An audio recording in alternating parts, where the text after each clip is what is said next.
Midnight হবে, after 12 AM। তখন উনি বলেছিলেন যে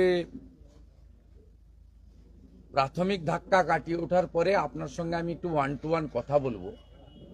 আমার কিছু প্রবলেম আছে, মানে ওল্ড প্রবলেম, আর কিছু ফিউচার প্ল্যানিং নিয়ে কথা বলবো।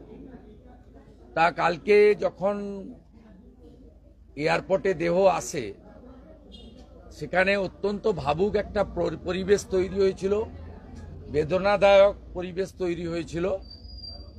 এবং উনি যা বলেছেন আপনারা সেটা অন ক্যামেরা দেখেছেন বা দেখিয়েছেন বা দেখতে পেয়েছেন, সেটা রিপিট করতে চাই না। তখনই যখন গাড়িতে উনি ওঠেন ওনার বাচ্চাকে নিয়ে, বাচ্চাটা আমাদের বিধায়িকা আমার সাথী অগ্নিমিত্রা পাল মহোদয় সাথে নিয়েছিলেন, তখনই বোন বলেছিলেন যে আপনার সঙ্গে তাহলে কখন দেখা হবে।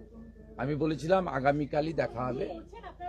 আপনি আজকে আপনার এই সমস্ত যে আমাদের সনাতন সংস্কৃতি অনুযায়ী দাহ ইত্যাদি করে ফেলুন, কালকে আসছে সেই অনুযায়ী 12টায় আসবো বলেছিলাম। 12:30টার সময় আমি এসেছি এবং আমার সঙ্গে প্রায় আপনারা দেখেছেন আমি ঢুকেছিলাম মনে হয় 12:30, 12:20, এখন 1:10, 40 মিনিটের বেশি আমার সঙ্গে ক্লোজ ডোর মিটিং হয়েছে। একমাত্র অগ্নিমিত্রা পাল ছিলেন প্রথমটা, পরে রুদ্রনীল ঘোষ এবং শঙ্কুদেব পণ্ডা খানিকটা ছিলেন। এই কথাগুলো বাইরে বলার বিষয় নয়। আমি ওনাকে কমিট করেছি আমার সাইড থেকে, আমি যে ডিসকাশন হয়েছে বলবো না। প্রথমত যেটা বলা যাবে সেটা হচ্ছে ডেথ সার্টিফিকেট, যত তাড়াতাড়ি সম্ভব ডেথ সার্টিফিকেটটা এনে দেওয়া যায় ওটা আমরা দেখব।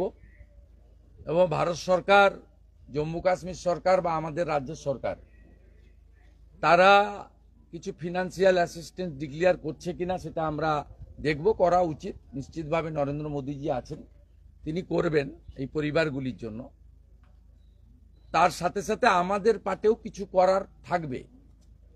যদি গভর্নমেন্ট কম্পেনসেশনের বাইরে আমাদের পার্টে পশ্চিমবাংলার সচেতন রাষ্ট্রবাদী বাঙালিদের পক্ষ থেকে আমাদেরও কিছু করার দরকার থাকে, সেটা as a leader of opposition এবং এই বাংলার একজন রাষ্ট্রবাদী নাগরিক হিসেবে আমি সেই উদ্যোগটা নেব, সেটা কথা দিয়েছি।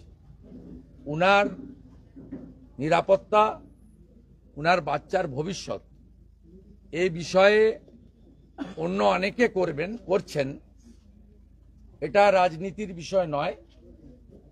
আমরা উনার যা যা রিকোয়ারমেন্ট উনি প্রয়োজন মনে করবেন আমরা সেটা করব।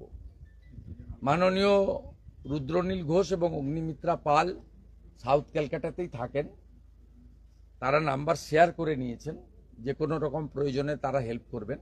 শঙ্কুকে বিশেষ দায়িত্ব উনি এবং আমি দিয়েছি ডেথ সার্টিফিকেটটা কালেকশন করার জন্য এবং TCS এর সঙ্গে কথা বলার জন্য।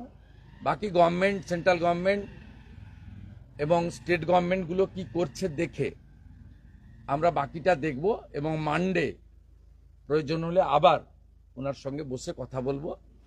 আর উনিও যেহেতু আমাদের অপঘাতে মৃত্যু হলে 3 দিন পরে সনাতন হিন্দু সংস্কৃতি অনুযায়ী শ্রাদ্ধ শান্তি করতে হয়, মানে যেটুকু নিয়ম নিষ্ঠার মধ্যে, সেটা উনি বললেন যে আগামীকাল তিনি করার উদ্যোগ নিচ্ছেন। এই পর্যন্ত যে কথা আপনি বললেন যে এই সনাতন হিন্দু বা কিছু, এবারের যে টেরর অ্যাটাক বলা হচ্ছে অন্যবারের চেয়ে আলাদা কারণ, জাতি খুঁজে খুঁজে। আপনি তামিলনাড়ু কি আপনি বাংলা জিজ্ঞেস করেন? আপনি ব্রাহ্মণ ক্ষৈত্র কি বৈশ্য জিজ্ঞেস করেন? আপনি শিডিউল কাস্ট কি শিডিউল ট্রাইব জিজ্ঞেস করেন? আপনি বাংলাতে কথা বলেন না তামিল কথা বলেন না হিন্দিতে কথা বলেন না উড়িয়াতে বলেন জিজ্ঞেস করেনি। একটাই জিজ্ঞেস করেছে আপনি হিন্দু কিনা, আপনি কলমা জানেন কিনা। তাহলে বুঝে নিয়েছেন যে হিন্দু নিধন হয়েছে, এটা নিয়ে নতুন করে কিছু বলার নেই।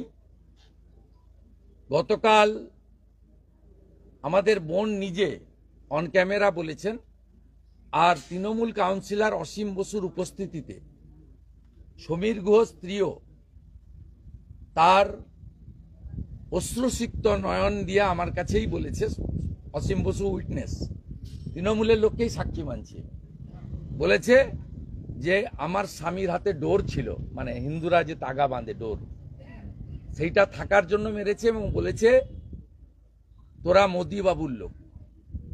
মানে মোদি বাবু কোনো দলের নয়, দেশের প্রধানমন্ত্রী। তাই ভারতীয় এবং হিন্দু বলেই তাদের প্রাণ কেড়ে নেওয়া হয়েছে। তারা নিরস্ত্র ছিল, তারা ভূস্বর্গ কাশ্মীরকে দেখতে গেছিল, উপভোগ করতে গেছিল, এবং এরা যাওয়ার ফলে অর্থনৈতিকভাবে সবচেয়ে বেশি সমৃদ্ধশালী হয়েছে কাশ্মীরের পাহালগাঁও, অনন্তনাগ, বারমুল্লা, শ্রীনগরের মুসলিম কমিউনিটির লোকেরা।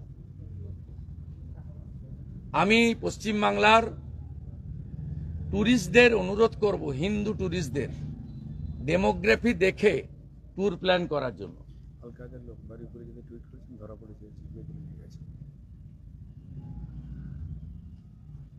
আমি ধন্যবাদ জানাবো, আমি অনুরোধ করব পশ্চিমবাংলার সমস্ত পশ্চিমবাংলার বাঙালিরা অত্যন্ত ছুটি পেলেই বাইরে যায়, একদিন পেলেই বকখালি চলে যায়, দুদিন পেলেই মন্দারমণি দীঘা চলে যায়, 3 দিন পেলেই পুরী চলে যায়, 4 দিন পেলেই গ্যাংটক, দার্জিলিং চলে যায়। আমি বলবো ডেমোগ্রাফি দেখে দয়া করে যান, জীবনের অনেক মূল্য আছে, ডেমোগ্রাফি দেখে যেখানে হিন্দু সংখ্যা বেশি সেখানে যান। দয়া করে এই অনুরোধটা আমি করব, কারণ আই এম রিপ্রেজেন্টিং 2,33,27,000 পিপল। আপনাদের কাছে একটি গুরুত্বপূর্ণ খবর দিই। আমি 1 ঘন্টা আগে একটা এক্স স্যান্ডেলে দিয়েছিলাম, বারুইপুরে 2 কাশ্মীরি লুকিয়ে আছে। এক্ষুনি রুদ্রনীল ঘোষের মাধ্যমে খবর এলো, এসডিপিও বারুইপুর তাদের অ্যারেস্ট করেছে। তারা কাশ্মীরি এক্সট্রিমিস্ট বলছে, ইনিশিয়ালি আল কায়দা, ওটা বাকিটা ওরা বলবে। দেখুন, আমি আপনাদের ওয়াচ ডগের কাজ করছি। আমাকে ওই অ্যাপার্টমেন্টের লোকরাই ছবি তুলে পাঠিয়ে দিয়েছিল, হাই ফ্রিকোয়েন্সি ডিস্ক লাগিয়েছে রাতে পাকিস্তানের দিকে মুখ করে, এবং একজনের নাম আনসারি, ও টাকা ঢোকাতে এসেছিল এটিএমে, সেখান থেকে আমি সোর্সে পেয়ে এক্স হ্যান্ডেলে দিয়েছি। আপনারা সবাই বারুইপুর রাস করে যান আপনাদের অফিসের পারমিশন নিয়ে। কি বলছিলেন? মুখ্যমন্ত্রী একটা কথা বলছেন যে এই গোটা ঘটনার নিন্দা জানিয়ে বলছেন সেনার ভূমিকা নিয়ে প্রশ্ন তুলছেন, বলছেন ওখানে তো অনেক সেনা ছিল, তারপরেই গোটা ঘটনা হলো, ইন্টেলিজেন্স ফেলিয়ার, কেন এই ঘটনা হলো? হরগোবিন্দ দাস, চন্দন দাস খুন হলো কেন? নিশ্চিতভাবে সেনার ভূমিকা ছিল, সেনার ভূমিকা থাকা উচিত। নরেন্দ্র মোদীজি একটু আগেই তার বক্তব্যে সব বলেছেন। নিশ্চিতভাবে ভারত সরকার তদন্ত করবে, দায়িত্বে কেউ গাফিলতি থাকলে ভারত সরকার ব্যবস্থা নেবে, তার জন্য মোদীজির উপরে আস্থা রাখা যেতে পারে।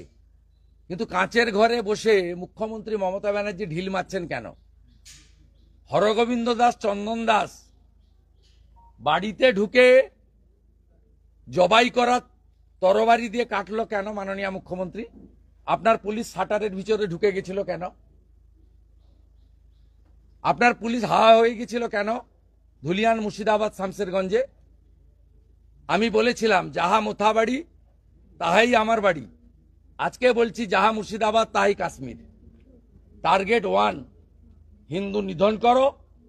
মহিলাদের ছেড়ে দিয়েছে যাতে ফিরে এসে পাড়াতে, এলাকাতে, ওয়ার্ডে, নগরে, শহরে বলতে পারে যে হিন্দু পরিচয় থেকে খুন করেছে, যাতে বাঙালি যারা টুরিস্ট প্রিয় বাঙালি, ট্যুরিজম প্রিয় বাঙালি, তারা বেড়াতে গিয়ে এবারে হিন্দু পরিচয় দেবে না, নাম পাল্টে বলবে। শুভেন্দু অধিকারী যদি বেড়াতে যায়, শুভেন্দু অধিকারী কাশ্মীরে জিজ্ঞেস করলে বলবে আমার নাম জাভেদ মুন্সি।